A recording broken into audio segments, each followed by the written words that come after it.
Ciao a tutti, já faz algum tempo que nós não temos contato, nem virtual, nem presencial. Eu já me encontro aqui no Brasil, também na minha casa, porque assim que eu voltei, o Brasil começou a sofrer algo que a Itália tem nos ajudado muito em termos de experiência. Então a quarentena agora que se inicia, exatamente hoje, a universidade que eu trabalho e que eu espero vocês aqui, quando tudo isso acabar e quando a gente conseguir enfrentar, né, em termos de medicina e de outras medidas humanitárias, essa crise que nós nos encontramos, que o planeta se encontra hoje. A UFMG também encerrou suas atividades por tempo indeterminado. Então, talvez por essa data tão simbólica, né, desde que eu cheguei à Itália eu não pude ir à universidade, porque eu fazia parte do grupo de risco, e todas as minhas aulas foram também virtuais. Então, aqui a gente chama de aulas remotas, né? E eu devia a vocês, né? E eu queria, de certa forma, me despedir desse primeiro momento, porque eu quero e me coloco, né, à disposição para muitos encontros futuros. Eu já tive a oportunidade de falar, da minha alegria que foi trabalhar na Unime, trabalhar com vocês, e isso a gente não consegue, né, eu não consigo esquecer, faz parte da minha memória, não só acadêmica quanto pessoal. Então, quando eu imaginei o curso, eu tinha pensado em deixar por último esse livro atípico do Lobo Antunes, que para mim, é um livro maravilhoso, é um livro singular, absurdamente particular, em vários aspectos. Primeiro porque Cartas de Guerra não foi escrito, né, e vocês não vão encontrar o nome do autor como se fosse algo, uma edição que ele tivesse desejo de ser publicada. Esse livro, ele tem várias questões importantes e que nos coloca em termos editoriais e críticos, né, também alguns problemas. Ele foi publicado pelas filhas, as duas filhas do autor, logo depois que a primeira esposa e a mãe dessas filhas, do Lobo Antunes, faleceu. Então, a Maria José Lobo Antunes e a Joana Lobo Antunes, que são as organizadoras, né, dessas cartas de guerra. E essas cartas de guerra, elas faziam parte do espólio da destinatária, né? Então, da Zé, que era essa primeira esposa do Lobo Antunes. E a gente sabe, né, que em termos de direitos, é o destinatário que tem um poder sobre as cartas. Então, essa modalidade que faz parte das escritas do eu, né, a gente sabe que toda essa questão, né, epistolar, elas, na Idade Moderna, elas adquiriram uma importância imensa para a compreensão da obra ficcional, né, de diversos autores. Eu poderia citar aqui algumas absurdamente importantes, algumas que me marcaram, né? Como, por exemplo, a gente pode pensar na carta, né, do Van Gogh ao Theo, o irmão dele, que é uma das cartas mais lindas. Tem uma outra que me ocorre agora, né, que são as cartas do Guimarães Rosa para o tradutor dele, alemão, que praticamente eu também sei de cor, né, porque ela ilumina vários aspectos de crítica. Mas o fato é que algumas datas são importantes para a gente entender esse livro. Primeiro que todas essas cartas foram escritas durante a viagem, a partida desse jovem médico em 1971, de Lisboa até a África, né, nesse navio que adquiriu uma importância muito grande na obra do Lobo Antunes e metaforicamente nesse final da colonização portuguesa, que a gente vai falar já já. Como também ele era muito jovem, tinha 28 anos, ele tinha conhecido a esposa dele em 1968. Em 1969, ele se forma em medicina. Em 1970, ele é convocado para lutar, né, e como médico, então, para dar assistência a esses corpos feridos, né, dos soldados em África. Em 1971 ele parte. Então essas datas, elas nos importam, né, para a gente entender, né, esse tempo e os espaços, né, que esse português que não conhecia a África, ele vai viver e vai experienciar. Então, esse remetente, né, a gente pode falar em termos de remetente e destinatário, é um homem recém-casado, muito apaixonado, né, por essa jovem esposa, que fica grávida logo depois, né, confirma essa gravidez logo depois que ele parte para a guerra. Então, o que eu costumo lembrar e falar muito em sala de aula é que nós temos a matéria dessas cartas é o amor, né? E não é um amor só como o discurso, né? Como fragmentos de um discurso amoroso, ou amor como uma espécie de metáfora.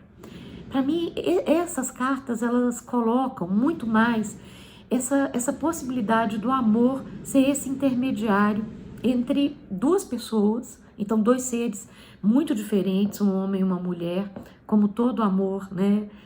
Seja ele entre mulheres, entre homens, independente do gênero, mas é esse liame, né? Essa vontade, esse desejo, né? de união, mas principalmente essa modalidade, a carta, ela também é esse desejo de união através de dois espaços muito diferentes, que é a África e Portugal. Então, eu lembro que eu falei em uma das primeiras aulas, né, que o Antônio Lobo Antunes, ele aguardava os remédios, aguardava as comidas enlatadas, aguardava as munições, né, infelizmente as armas todas também chegavam via transporte, e junto com todas essas modalidades, ele guardava também as cartas, os telegramas, os livros, né? Então eles entram, né, junto desse arsenal de guerra. O título do livro, o subtítulo que se chama Cartas de Guerra, mas o título, Deste Viver neste Papel Descrito, é do Ângelo de Lima, que eu também já referi a esse escritor para vocês, que participou do Orfeu junto com Fernando Pessoa e foi um interno, né? E o Lobo Antunes, ele achava esse título, era uma carta que, em sofrimento psíquico, o Ângelo de Lima escreve para o médico psiquiatra Bombarda, né? E fala dessa questão do testemunho, do papel, né? E da escrita ter essa função de testemunho. Então eu acho que esse título, nós sabemos que o Lobo Antunes era o que ele queria que se chamasse Os Cus de Judas, e o editor não gostou do título. Então essa ex-esposa, essa mulher que recebeu essas cartas lindíssimas, né, apaixonadas, ardentes, né, completamente, a gente pode imaginar que o amor, ele é um sentimento oceânico, e também foi esse oceano, né, onde transcorreram todas essas trocas, né, essa difícil tarefa de falar do amor pelas palavras, essa difícil tarefa de verbalizar o que vem a ser esse sentimento, né, que foi muito, muito, muito cantado na história da literatura, né, e a gente sabe como que isso fundou a própria definição do amor, como a literatura inventou uma espécie de amor, e como nós aprendemos, tal como o romance de aprendizado, a sentir esse amor. Nós tivemos essa educação amorosa via literatura, mas aqui nessas cartas, que eu julgo serem únicas, né, não só como vamos pensar como um documento de guerra,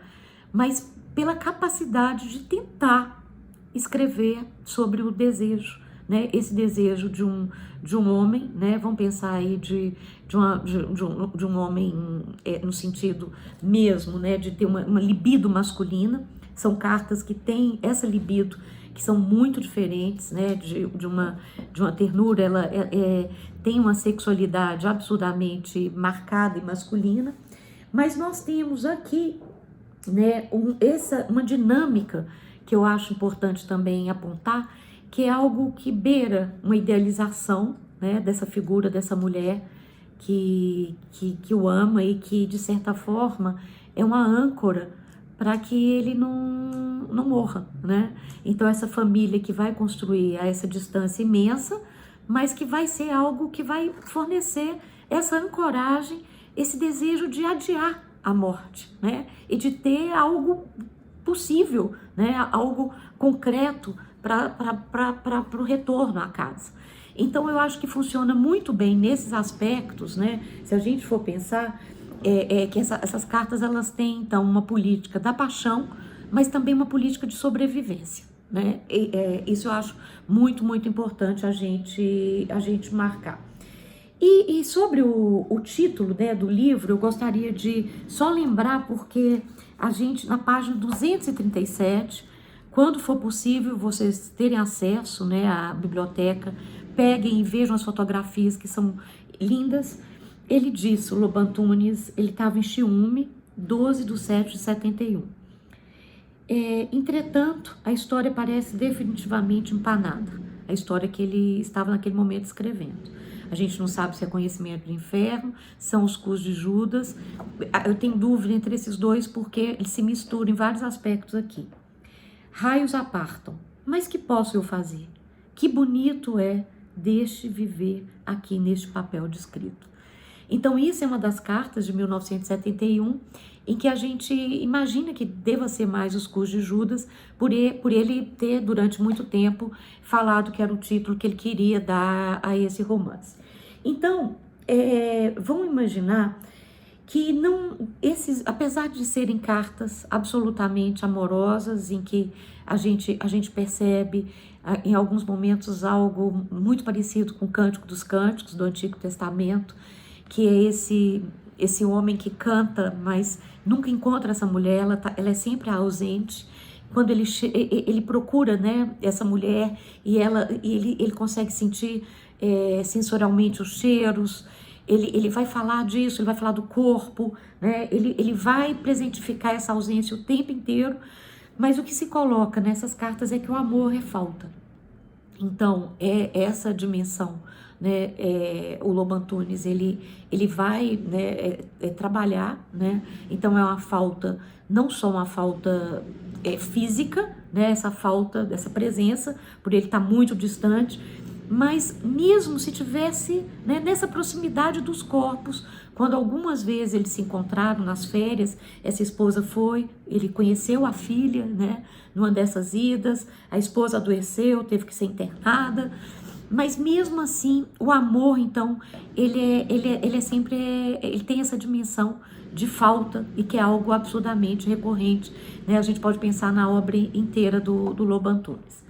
Então, se no primeiro momento eu quis falar, né, dessa dimensão, né, humana, dessa dimensão de como o amor ele é esse dispositivo absurdamente importante, capaz de fazer com que a gente consiga lidar, né, com a solidão, com o medo da morte, com a crueldade, com a barbárie, e essas cartas demonstram isso.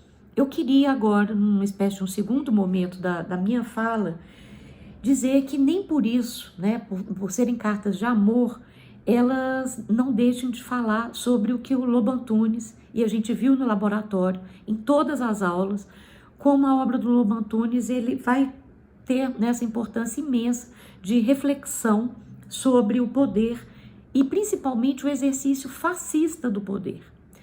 Então é aqui que eu encontro alguns depoimentos, né, da PIDE, né, com maior, sem censura, né? Por mais que as filhas, elas tiraram os nomes, elas não colocaram as iniciais fidedignas justamente para não causar embaraço e processos, todas essas questões legais, a PIDE aparece aí, a gente percebe que é contra esse poder que o Lobo Antunes se revolta, né? E ele consegue ver isso como? Só durante, né, esse tempo, enquanto a experiência, quando vai transcorrendo esse tempo em Angola. E essa mudança, eu acho ela absurdamente importante a gente marcar, ela acontece como se fosse mesmo uma inflexão, há uma mudança subjetiva muito grande, a gente pode pensar que há uma inflexão da consciência, né, e é uma carta belíssima que ele escreve, e que está na página 161, né, desse livro, em que ele está em Ninda, em 15/5, né, em que ele diz, eu vou lê-la, Eu acho ela muito importante para só citar algum fragmento. Meu querido, meu amor querido, no fim deste mês ou nos primeiros dias do próximo, espero mandar-te, pronto, o primeiro caderno da história para que me digas a tua opinião severa, a mais severa possível, a seu respeito. Eu queria que fosse uma espécie de história natural dos portugueses, corrosiva, sarcástica, chamativa, caricatural, cruel e terrível, uma crônica da morte lisboeta.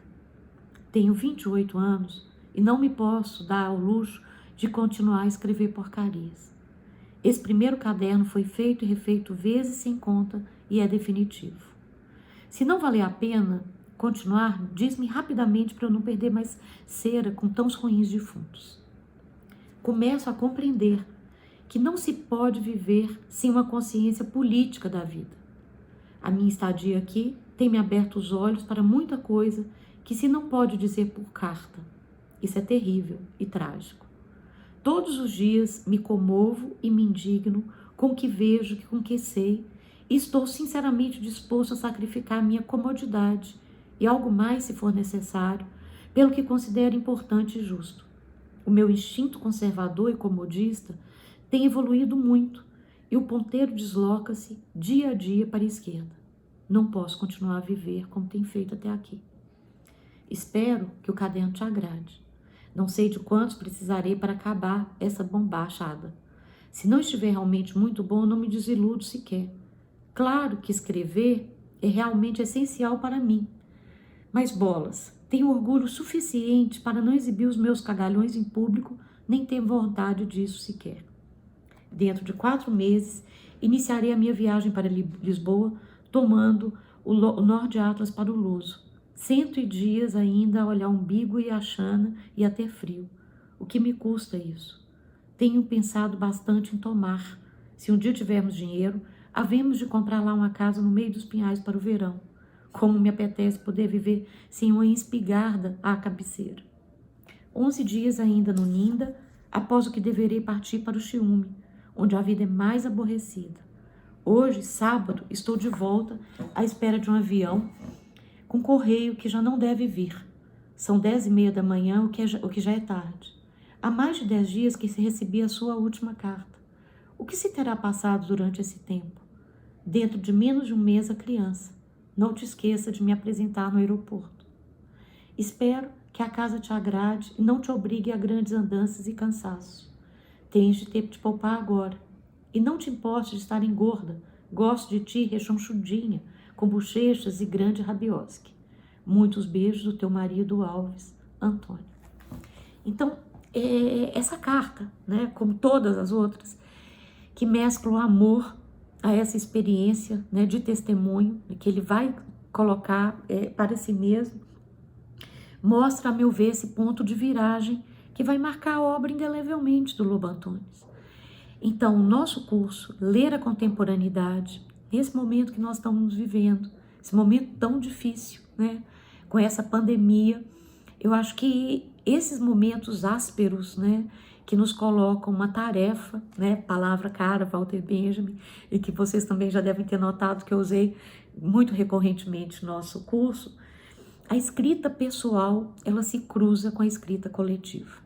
Então, o que pode parecer apenas as cartas, né, de amor de um homem apaixonado por uma mulher, né, que é idealizada e que a gente percebe, elas deixam de ter só aquele endereço e nos mostram uma África, né, uma África em que os portugueses violaram não só a paisagem geográfica, mas a paisagem humana, né? As pessoas que o Lobo Antunes ele vai descrever e ele vai mostrar isso, né, com muita, vamos pensar, essa força da alteridade, que foi um dos temas do nosso curso. A gente encontra, né, Nova Lisboa, Luso, Gago Coutinho, Ciúme, Ninda, Marinda, nessas terras de fim do mundo.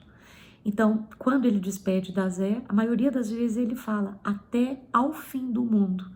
E o livro dele chama Os Cus de Judas, né, que a gente já sabe, já tivemos tempo de trabalhar como Judas aí, tem a ver com como o movimento pela libertação de Angola, MPLA, chamava Judas aquele que era o traidor, tal como a Bíblia, né?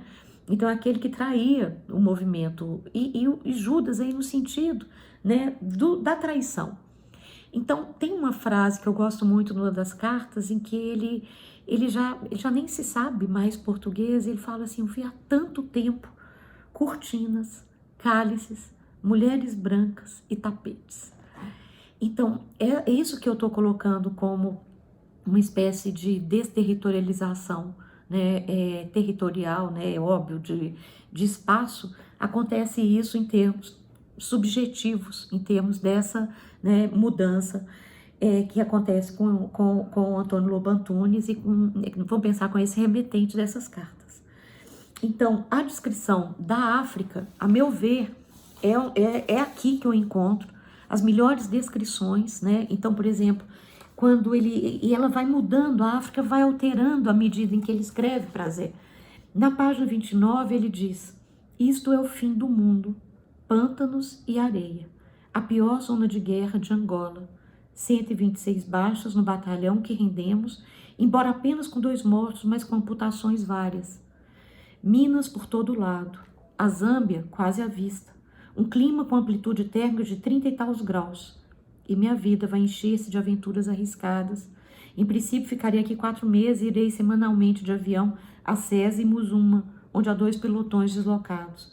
Nos 4 meses seguintes, partirei para Ninda, Oxiume, onde estão as companhias operacionais, e andarei de um lado para o outro na picada de viatura. Virei de férias em outubro. Em novembro, volto para Gabo Coutinho, à espera da minha vez de correr para baixo de novo. Isso em princípio, porque tudo, claro, pode ser alterado. A instabilidade e improvisação caracterizam essa guerra. Estou estafado e em tiras, mas bem disposto e com coragem. Hei de voltar e resistir para junto de ti e do nosso filho. A miséria do negro é assustadora. As senzalas inundam-se de esqueletos subalimentados em contraste com a majestosidade da paisagem de uma beleza terrível. Então, nesse fragmento, por exemplo, a gente encontra, né, esse médico, né, que está aí nessa instabilidade que tem a ver com a morte, né, e salvando vidas, como é o que nós estamos vivendo aqui nesse momento, né, que a gente atravessa, e ao mesmo tempo o olhar, né, completamente humanitário, empático e solidário, né, para essa África que descortina e que vai mudar, que vai alterá-lo para sempre. Então, finalizando, o que a gente percebe é que essa aflição inlocalizável, que a gente vê essa angústia na obra do Lobo Antunes, que nós trabalhamos com a noção de melancolia, né? Essa melancolia tem a ver, né? Vamos pensar, o Lobo Antunes, ele dá o testemunho dos últimos passos do colonialismo português. Então, a obra dele, ela vem falar, né, desse último país no planeta, nessa última nação, que ainda trabalhava nesse registro, né, esse registro, né, imperial.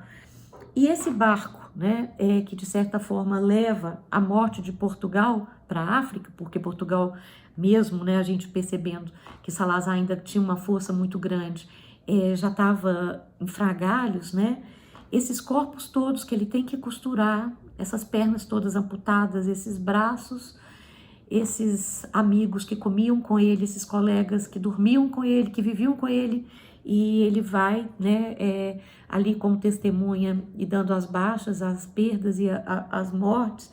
É como se todo esse corpo, né, vamos pensar, esses corpos destroçados na guerra, uma grande metáfora dessa nação que é Portugal, né, nesse último momento aí, né, do colonialismo.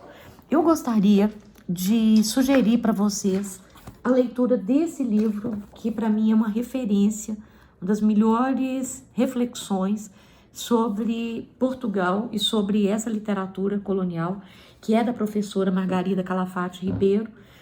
E gostaria de terminar, né, esse nosso encontro virtual e, de certa forma, o último tópico que estava faltando, né, para a gente fechar o nosso laboratório, uma etapa do nosso laboratório, porque ele vai ser para sempre uma conversa continuada.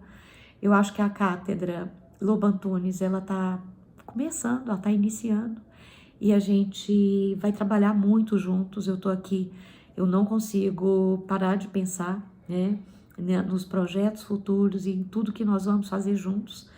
Mas eu queria terminar então com uma frase de uma portuguesa, que é a Margarida, em que ela diz, né, que o Lobo Antunes, né, educado então por essa mocidade portuguesa, foi destruído nos cus de Judas, que teve os filhos pela rádio, sujou as mãos e a alma no naufrágio final do império, e que depois o conhecimento do inferno regressava para os filhos que não os conheciam, para as mulheres que já não o entendiam, para um trabalho que já não os interessava, para um país que tinha vivido sem eles e que agora os estranhava, como se a guerra os tivesse tomado para sempre, como diz o próprio Lobo Antunes numa entrevista.